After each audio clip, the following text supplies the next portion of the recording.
मैं यहां पर क्योंकि आंकड़ों की बात हो रही है, दो आंकड़े मोटे मोटे आपके सामने रख देती हूं। महाराष्ट्र में, और मैं बीजेपी की बात कर रही हूं, मैं भी घटक दलों पर नहीं आ रही हूं। महाराष्ट्र में बीजेपी की 23 सीटें घटकर 9 हो गई, 14 सीटें हार गए।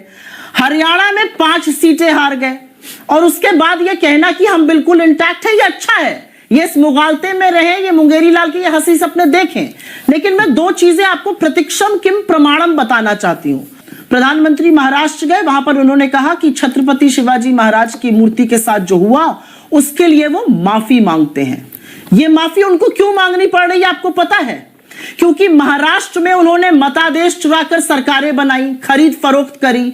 जिनको शाम तक कहा 70,000 करोड़ के घोटालेबाज, उनको सुबह अपने साथ डिप्टी चीफ मिनिस्टर बनाया।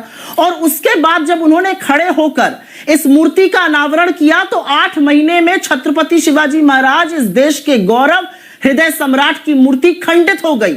और इससे महाराष्ट्र नहीं पूरा देश कुपित हो उठा है। और मोदी जी माफी मांग रहे हैं, माफी मांगनी चाहिए, लेकिन यह अक्षम्य अपराध है, यह पाप है, जो उन्होंने भी कहा है। और यह पाप करने वाले मुख्यमंत्री और उप मुख्यमंत्रियों को क्यों रखा जा रहा है? करिए बर्खास्त इन लोगों को जिनके चलते हमें यह दिन देखना पड़ा कि उस शिवाजी की मूर्ति खंडित हो गई। और एक बात कहकर अपनी बात खत्म करती हूं।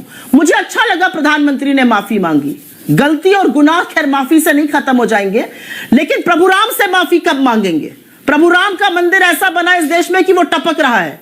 इस देश की 145 करोड़ जनता से माफी कब मांगेंगे जब नया संसद चू रहा है और नीचे बाल्टी लगानी पड़ रही है? इस देश के आयकर लोगों से माफी कब मांगेंगे? इस देश की जनता से कब मांगेंगे? दिल्ली, राजकोट, जबलपुर, अटल सेतु, कौन कौन ऐसी चीजें नहीं थी जिनका अनावरण उन्होंने चुनाव के जस्ट पहले किया, और चुनाव खत्म होते ही ये सारे खंडित हो रहे हैं, ये सारे टूट टूट के ताश के पत्तों की तरह ढह रहे हैं।